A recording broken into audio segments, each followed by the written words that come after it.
नमस्कार, मैं हूं अंजलि इस्टवाल और हमारे इस खास कार्यक्रम में आपका स्वागत है। बात करते हैं आज ट्यूबरक्लोसिस की। टीबी दुनिया की सबसे गंभीर बीमारियों में से एक है और ये सबसे ज्यादा फैलने वाली बीमारियों में से भी एक है। ये कोविड-19 की ही तरह फैलता है, हालांकि एक बैक्टीरिया के जरिए होता है जो आपके फेफड़ों पर असर डालता है। कोविड की ही तरह ये हवा से फैलता है और लोगों में संक्रमण पैदा करता है। टीबी के अगर मामलों की हम बात करें तो 30 देश ऐसे हैं जहां सबसे ज्यादा मामले पाए जाते हैं और ये ज्यादातर मामले अफ्रीका और एशियाई देशों में ही देखे जाते हैं और ज्यादातर मामले पुरुषों में, वयस्कों में, पुरुषों में देखे जाते हैं। महिलाओं में 33% केस देखे जाते हैं और बच्चों में करीब 11%। अब यह देखा जा रहा है WHO की रिपोर्ट के मुताबिक कि कोरोना की वजह से जो पैंडेमिक रही उसकी वजह से टीबी से मौत के मामले बढ़े हैं। इसके पीछे क्या वजह रही है, क्यों ऐसा हुआ है और इसे कैसे सही किया जा सकता है, इस पर चर्चा करने के लिए हमारे साथ डॉक्टर विजय हड्डा जुड़ गए हैं जो कि एसोसिएट प्रोफेसर हैं पल्मोनरी मेडिसिन एम्स के। और हमारे साथ इस वक्त पूनम मुट्रेजा भी जुड़ गई हैं जो कि एग्जीक्यूटिव डायरेक्टर हैं पॉपुलेशन फाउंडेशन ऑफ इंडिया की, पब्लिक हेल्थ एक्सपर्ट हैं। शुक्रिया आप दोनों का हमारे साथ जुड़ने के लिए। डॉक्टर हड्डा, पहले तो आपसे जानना चाहेंगे कि WHO के जो आंकड़े कह रहे हैं और उनका तो कहना है कि करीब 41 लाख लोग जो हैं उनमें कई ऐसे जिनको पता भी नहीं होगा कि उन्हें ट्यूबरक्लोसिस हुआ है। ये अनुमान लगा रहे हैं वो कि इतने सारे लोगों में ट्यूबरक्लोसिस ज्यादा फैल रहा है। तो क्या वजह रही है 2020 में ऐसा क्या बदला कि टीबी के मामले जो कम होते आ रहे थे अब वो बढ़े हैं? जी अंजलि, देखिए सबसे पहले तो मैं दर्शकों को नमस्कार कहूंगा और उसके बाद ये ना बहुत ही इंपॉर्टेंट एक मुद्दा आप डिस्कस कर रहे हैं। सारे के सारे जो डॉक्टर्स हैं और बल्कि आम जनता है उनके भी दिमाग में ये बात थी कि जो कोविड के दौरान शायद और जो बीमारियां हैं नॉन कोविड के अलावा, जैसे ट्यूबरकुलोसिस में से एक है, हार्ट डिजीज है, डायबिटीज है या और कोई भी डिजीज, उनकी सेवाएं ऑलमोस्ट खत्म हो गई थी कि जिन मरीजों को टीबी के सिम्टम है तो उनकी जांच नहीं हो रही थी, जिनको ऑलरेडी टीबी डायग्नोज थी तो उनको दवाइयां मिलने में दिक्कत हो रही थी। दूसरा ये था कि जो टीबी के जो पेशेंट हैं, अगर किसी में नई टीबी होती है तो उनको जो सिम्टम होते हैं वो सेम थे कोरोना के जैसे, तो बहुत सारे पेशेंट हॉस्पिटल गए ही नहीं, इसके मारे कि कहीं उनको ये ना लगे कि कहीं कोविड है और एक स्टिग्मा जैसा था।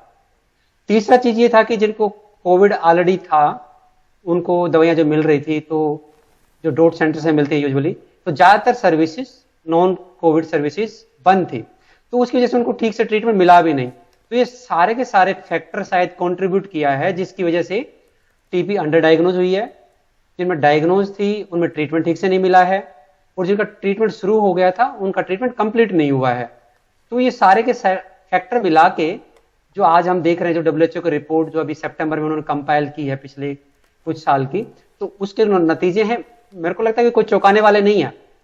ये सारे एक्सपेक्टेड था कि अगर हम कोविड के अलावा बाकी सर्विसेज को बंद कर देंगे तो बाकी डिजीज पे इसका इफेक्ट डेफिनेटली पड़ेगा। जी पूनम जी, अगर हम एक बेसिक इंफ्रास्ट्रक्चर, बुनियादी ढांचा जो हमारे सेहत स्वास्थ्य की सेवाओं का है वो टीबी को काफी फोकस करके बनाया जाता है और टीबी को लेकर के सरकार की मैसेजिंग भी लगातार चलती रहती है, लेकिन कहां फेल हो गया ये कि जब कोरोना आया तो टीबी वाले जो थे उन पर असर पड़ गया?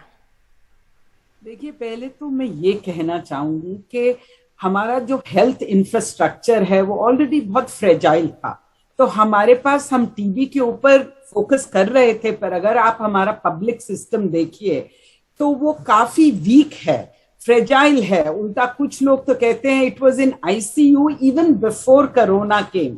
कोरोना के आने के बाद क्या हुआ कि स्वास्थ्य सेवाएं कोरोना को टैकल करने में लग गई पूरी तरह। सिर्फ टीबी नहीं, जैसे डॉक्टर साहब ने कहा, और बीमारियां और विमेन्स इवन बर्थ देने के लिए, इंस्टीट्यूशनल बर्थ्स के लिए महिलाओं को नहीं मिला अफसर के इंस्टीट्यूशनल बर्थ्स दे। कई महिलाओं एक हॉस्पिटल से दूसरे हॉस्पिटल, डिस्ट्रिक्ट्स में, सिटीज में जाते जाते रह गई। तो हम कोरोना का इतना भयंकर खौफ और इतना ज्यादा प्रभाव पड़ा कि सारी स्वास्थ्य सेवाएं उस पर फोकस करने लग गई, जबकि हमारी क्षमता पब्लिक हेल्थ की, उसको डील करने के लिए नहीं थी। Private sector also let us down, specially छोटे शहरों में, और स्मॉल प्राइवेट सेक्टर बहुत से तो बंद कर गए उन दिनों, और बड़े हॉस्पिटल्स में भी कोरोना के डर से पेशेंट्स की स्क्रीनिंग करते करते प्राइवेट हॉस्पिटल्स में नहीं लोग जा पाए। पर तीसरा कारण यह है कि जो ज्यादातर टीबी बहुत ज्यादा गरीब लोगों में होता है, और गरीब लोग प्राइवेट सेक्टर में नहीं, पब्लिक सेक्टर में ट्रीटमेंट ले रहे थे टीबी का। And finally I would like to say कि एक खौफ भी था हेल्थ फैसिलिटीज जाने का। तो जहां हेल्थ फैसिलिटीज, जिनको मालूम था मुझे टीबी है, और दवाई लेने भी या चेकअप कराने लोग नहीं गए, डर से कि वहां जाके हमें कोविड से सामना ना करना पड़े और कोविड की इन्फेक्शन ना हो जाए। ये एक बड़ी चिंता रही, क्योंकि इलाज अगर बीच में छूट जाता है, टीबी का इलाज लंबा होता है, बीच में छूट जाए तो ये दिक्कतें पैदा कर सकता है। हम एक छोटा सा ब्रेक लेंगे, ब्रेक के बाद लौटते हैं तो चर्चा जारी है।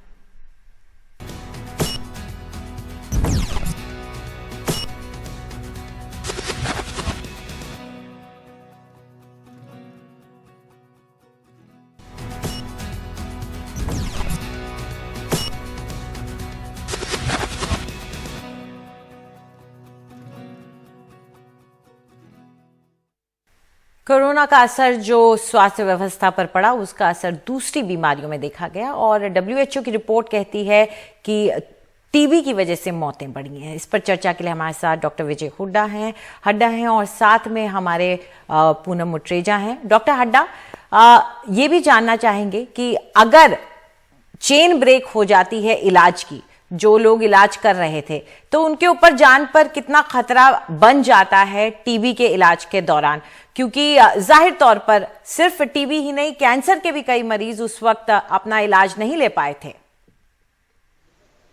जी देखिए, ये भी एक बहुत ही इम्पोर्टेंट मुद्दा है।